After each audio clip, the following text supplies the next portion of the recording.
What's up, everybody? Mark with Cardivox Academy, and you may notice a little bit of irritation on my face, and it's because I've had to start this video like 5 times due to all sorts of various technological errors. Right?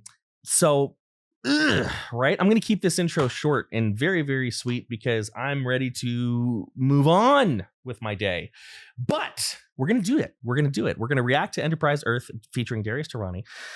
Here's the reason why. I'm not too familiar with Enterprise Earth now that we've got Travis Worland in the mix, right? He's the new vocalist for Enterprise Earth. And I haven't really kept up with Enterprise Earth or any metal band for that reason, because I just like running a business, being a dad, tons of students. Who's got time to just sit down and listen to albums? Not me, right? I'm also the only person in the household who enjoys metal music. My wife, nah, she doesn't like it. My son doesn't care either way. He's only one. I showed him Cattle Decapitation and a couple other bands, and he's just like indifferent. So we stick with Raffi and Miss Rachel. We're a Raffi and Miss Rachel household. But I'm very excited to talk about it. Now, if you're new to the channel, my name is Mark. I'm a metal vocalist myself of 14-ish years. I don't remember exactly when I started. I'm also a full-time vocal coach. I teach people how to make all sorts of harsh noises safely and efficiently so they don't hurt themselves and they can achieve their metal vocal goals. And here on the channel, I take this reaction format and I pause and I stop the video and I talk a lot because I like to talk about vocals, right? I'll tell you what the vocalist is doing, or if I wouldn't do it that way, a safer way, or if I'm not sure what they're doing, I give it my best guess. But if you like this educational content, be sure to like, share, and subscribe. If you want to learn more about how you can learn metal vocals, go to cardivoxacademy.com, where you can learn about one-on-one lessons and our super awesome e-course, False Chord Fundamentals, if you're just getting started, or you've done Fry for a long time and you want to dip your toes into the false chord world. It's been helping out a lot of people. But that's it.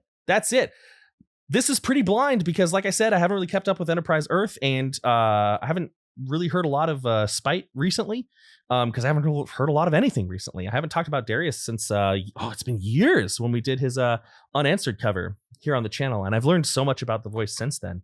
We'll see if there's anything interesting to say. I'm sure there will be. But beyond that, let's go ahead. Let's get started. Enterprise Earth, Darius Tarani, Reaper's Servant. Here we go.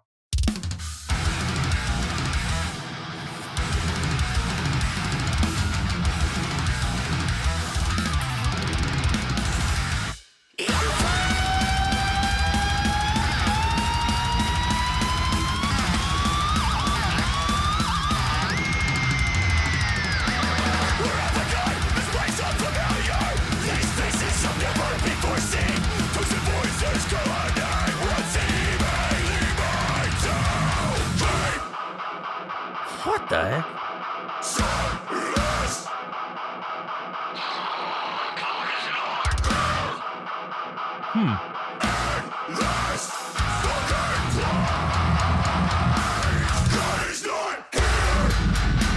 Okay, that sounds like a pretty good place to stop. So there's a lot of really interesting stuff going on here. First and foremost, if you had told me, Mark, Enterprise Earth is going to have a thrash song, or at least a thrash opening to a song, I would have not believed you. Now, maybe I haven't heard their whole discography, so maybe these are influences they pull in more frequently than I'm aware of. But I straight up thought that Tom Araya was going to walk up and start yelling at me, start screaming about raining blood or something, right? Which would have been cool. I would have been all for it, right? But yeah, this is a different era of Enterprise Earth, and I'm very excited to see where it blossoms. Now, let's talk a little bit about some of the vocals. There are a couple interesting things going on here. First and foremost, now again, I'm not familiar with his voice as a whole, so please understand I'm talking about this just kind of as I'm hearing it. But the first thing I'm hearing is that Mr. Worland here has a very pitchy scream, or I should say he's using a very pitchy scream. I'm sure that this is not the only tool in his kit, because we've already heard some other stuff here. But what he's doing is he's utilizing that space above the vocal break, that so that space, leaning into it and adding some grit. And that's creating a really sort of aggressive, I don't want to say hardcore scream, because he's not delivering it like Kublai Khan or Knocked Loose or anything like that. But it's got that same level of pitchy aggression to it. Now, this is a type of vocal that I don't normally start students with, because it's easy to do when you get it right. But if you get it wrong, it can be very damaging to your vocal cords over time and in ways that you're not aware of unless you know what to look for, right? It's not a vocal that I also just do off the cuff, right? In a lot of my videos, I give examples of the vocals, but unless I've warmed up for a scream like this, personally, I don't really do it. anytime I'm going to have my vocal cords engaged while I'm creating healthy distortion, I always want to go through a good warm up session, have drank less coffee, and things like this. But we can still talk about it here, right? So one thing that we need to do if we're going to do really any sort of pitch scream is we need to have a degree of separation between the harshness of our distortion and the engagement of our vocal cords. And it's not just a separation of the distortion from the chords. It's a separation of effort, right? Because with a lot of screams, we have to engage, we have to strategically constrict, right, above the vocal cords. And if you don't have that finer muscle control down, which does take time to build, right? Chances are, even if you're not putting the distortion on your vocal cords, you're going to be squeezing your vocal cords too hard, too hard, right? You're going to be pushing them together. And if you have excess medial tension, right, again on the edges of the vocal folds, plus a inconsistent, your vocal cords are supposed to undulate like this, but if they're not meeting, super consistently, that plus the excess medial tension plus subglottal pressure, you're cruising for a bruising. So generally speaking, what I focus on, what I suggest is if you hear this scream, which he's doing very well, it sounds very healthy to me, right? You want to first and foremost get a basic scream down. False chord fry, I don't really care, right? Now, one thing that he did, which was more of an artistic choice, a stylistic choice, which I think was very cool, is if you listen, I'm not going to go back because I want to move forward and I don't want the editing hassle. My editor is on vacation, so I got to do it myself. I'm going to make it easy. But anyway, he's slowly sort of pitching the scream down almost, or I should say he's playing around with formants in such a way that we get a more depth of tone. There's one part where he sort of barks a vocal and you can see that his tongue is, well, maybe you can't see because it's kind of dark in this video, but his embouchure is very round. And his tongue sounds like it's pulled back. It's like the same basic type of scream, but he's going, and he's doing that as the song is continually like, getting heavier. We're getting into like this sort of breakdown-ish type section. So he's leading into it with his vocals kind of subtly, which is really, really cool. Last thing I want to point out, that's good artistry. That's good writing. Last thing I want to point out is some of the gritty singing we heard. Very interesting, very cool. And I don't know if he was lip syncing for this video, which whenever I say that, I want to give the caveat because people get all salty. Oftentimes in music videos, the vocalist is lip syncing. Not always, but much of the time. And the reason for that is we're not hearing the live performance of them playing right now. We're hearing the studio version put on top of video, right? So if you're gonna, track for hours and hours and hours and hours, maybe you only want to vocally perform here and there to preserve your voice. It's totally reasonable and fine, right? But with his gritty singing, his more like, rock and thrash inspired singing, he had his teeth really bared and his cheeks kind of pulled tight. He's essentially getting his face out of the way to accentuate the brightness of the tone, right? And that carries the tone of his voice, that places his voice up there in the mask, which makes distorting a lot easier most of the time. Anyways, let's keep going.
Okay, I'm going to pause it there as well. So I want to talk about a couple of things. Also, sorry for the strange cut. My whole computer froze up and I thought I lost the whole video. So, I don't want to do it again.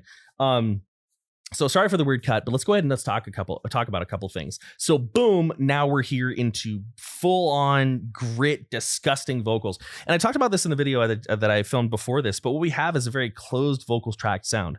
Now this is interesting. And this is part of the reason why I really enjoy metal vocals is because with metal vocals, we didn't, how do I say this without sounding like a jerk?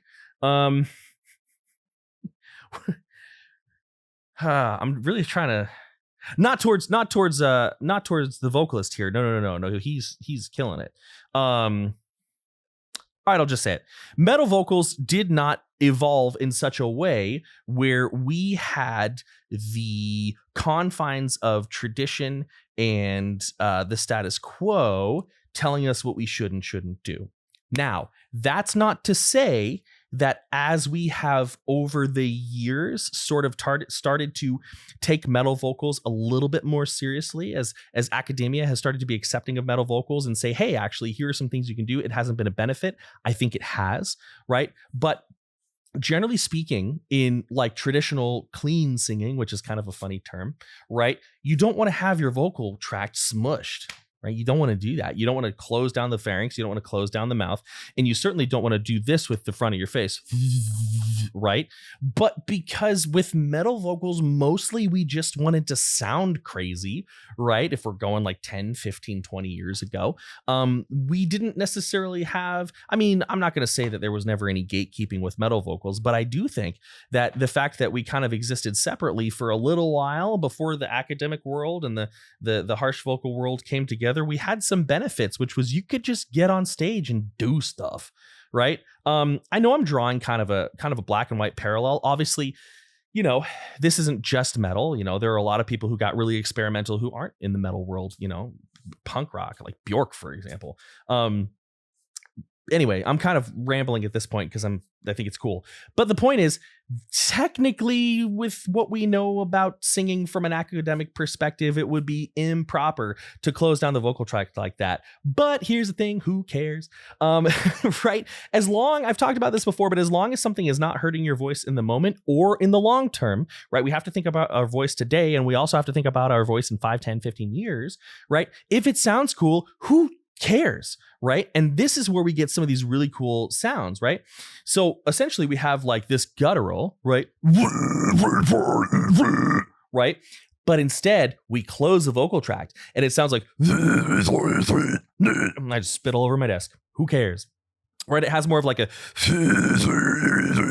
and it sounds sick as hell. So this is an example of how, you know, with your metal vocals, you really can play around this sound. We've heard sounds like this before, of course, but he's doing it exceptionally well. You know, there's a lot of room for playful experimentation, right? Now, another thing I want to point out with his clean singing, it was very gritty. His, like, we'll call it rock singing for now. That was really good is that we could see the teeth and he was kind of grinning that singing out, right? A lot of times when you see people who are struggling with like this bright, gritty, forward, powerful rock singing, what you'll see is that their embouchure is all wrong, right? Instead of being here, they're here. And it's very difficult to have a bright, soaring, belted voice if your mouth is just lazy and closed most of the way, right? And it's going to be even more difficult if your tongue isn't up and forward, because when we do masky sounds, hey, when we do stuff like that, our tongue is actually up in the back and forward, creating a lot of space in the pharynx, right? The space in the back of the mouth, right? For grit and distortion and air turbulence and all these things to roll around and have room to grow. So excellent job there. Looks very cool. Let's keep going though, because this song is wacky. It is subverting my expectations in a lot of ways, and I'm gonna be transparent. I don't know how I feel about it. I'm very impressed by it, but I don't know what to make of it just yet. So I want to sink my teeth in a little bit more.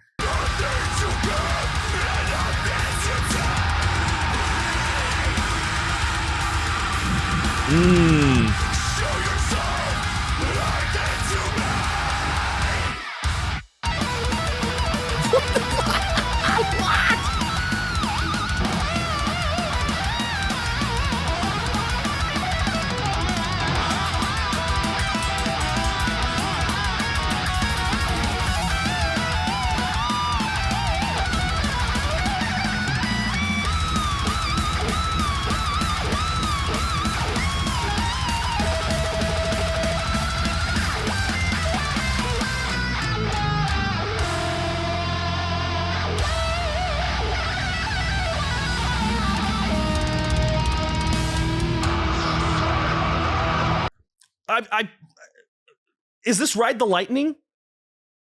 Is it 1983? I think that's when Ride the Lightning came out. I don't know. Somebody's gonna listen. I probably got it wrong. I don't care. Like that sounded so much like early Metallica to me.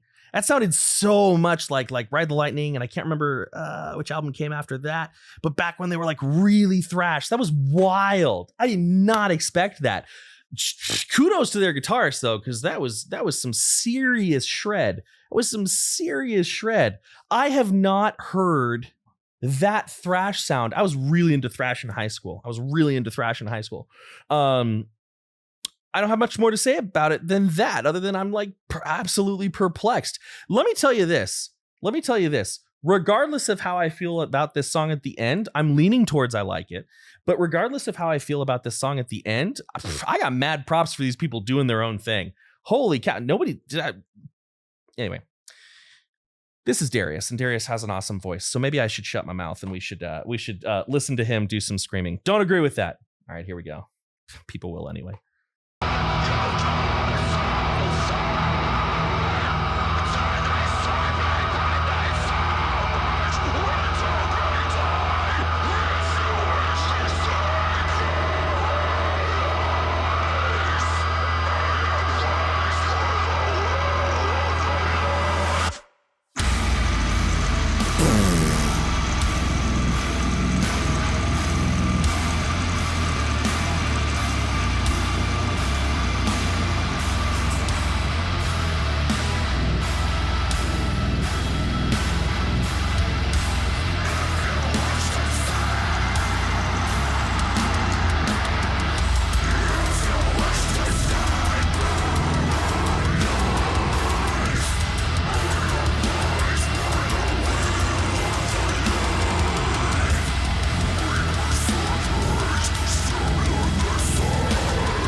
That was sick. All right, I'm sold. I like it. I wasn't sure if I liked that song, but the ending sold me. God damn. Okay, so I shouldn't have let it play that long because now I can't remember everything that I wanted to say. Their voices really complement each other. Because they sort of sit in a similar like sonic space. I don't know if I'm using the term exactly right, but you know, like they have similar voices. They both have these like these sort of pitchy, sort of haunting, ghostly screams that they use. They both have these like really nice, tight, compressed low vocals that they use.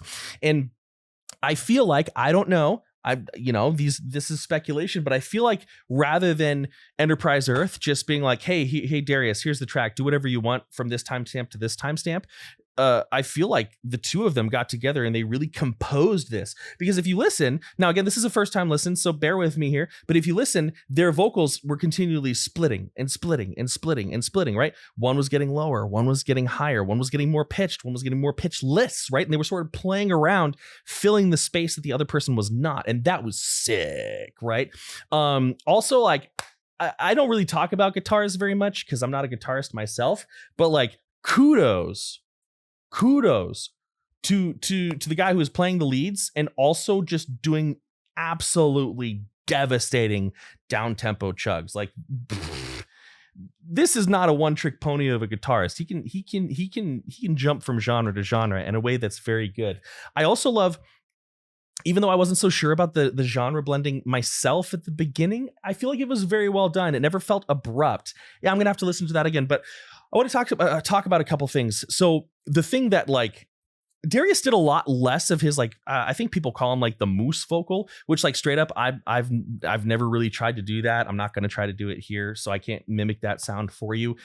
He did a lot less of it than I thought he would have. It sounded like maybe he was layered in earlier in the song here and there, and then when he came in and you know they had that sort of like radio effect on his voice, he was doing it kind of in the background a little bit. Mostly what I feel like I heard from Darius was like a very heavy guttural sound, which he's got amazing gutturals. Very, very good. And you know, one thing about his voice that is worth talking about is that we can have varying levels of constriction above the vocal tract and do that safely as long as we're trained for it, right? So what do I mean? Right? What do I mean? Well, let's take a basic like false chord low, right? And I'm using these terms loosely because you can arrive to this space in a lot of different ways, right? Let's take like a basic false chord vocal, loose, old school, you know, death metal. Very like Nathan Explosion, right? Very Nathan Explosion. Right? That's very loose. There's not a lot of shaping in the actual throat. Most of the shaping is being done in the mouth and in the very in the pharyngeal space. So front of the mouth, back of the mouth, right? I can take that and I can sort of make like a motion when I do it. And that's going to change it from to right. I can continue that closure if I want to. Right now, here's the thing. You need to learn to do it over time. And you know, if you're there and you're like, oh, Mark's just saying squeeze his throat. Stop it. No, I'm not. What I'm saying is that we can learn to create closure above and away from the vocal cords to create a lot of cool different sounds. And these sounds are perfectly safe to do when done correctly, right? Not entirely risk-free, just like driving down the freeway is not entirely risk-free, but you can make sure you're as good of a driver as you can possibly be, right? So if I take this, that sound, right? The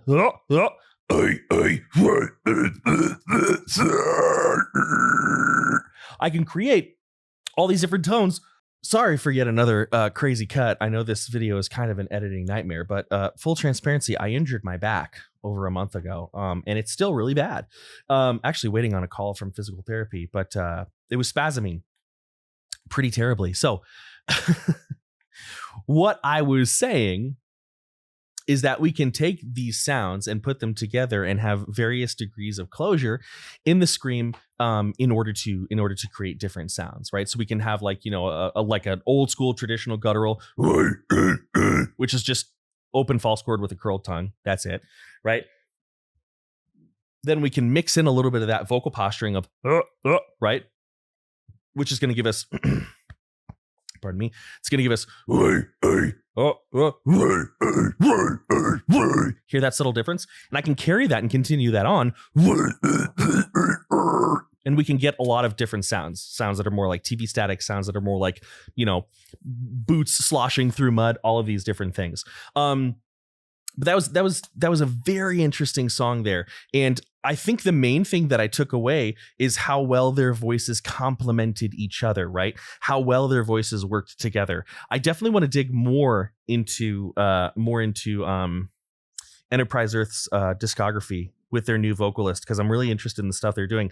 They're very, very in the mindset of reinventing themselves, at least to a degree, and I think that's a good thing. I think sometimes you got to get out of that rut. But anyway.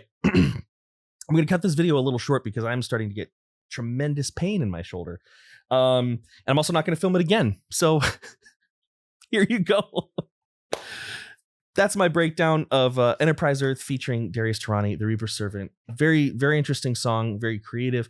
Lots of great vocals to be heard. And with that being said, many thanks, much love, I'm out.